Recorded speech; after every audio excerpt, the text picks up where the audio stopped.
Welcome to Burlap Teachers. Enjoy the video. You start by preparing the file and locating the recording. Open PowerPoint, save a backup copy, and then go straight to the slide with audio. This avoids accidental loss.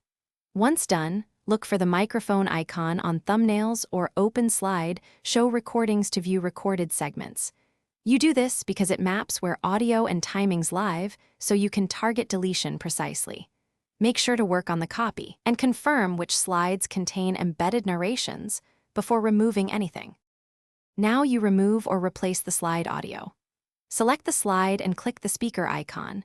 Press Delete to remove that embedded audio file.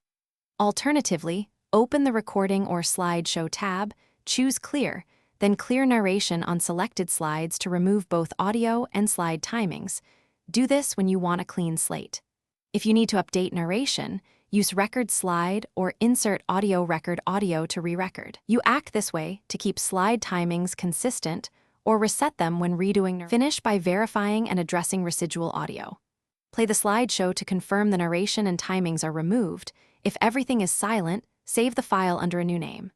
When you intend to share, export as MP4 only after confirming visuals and no audio remain.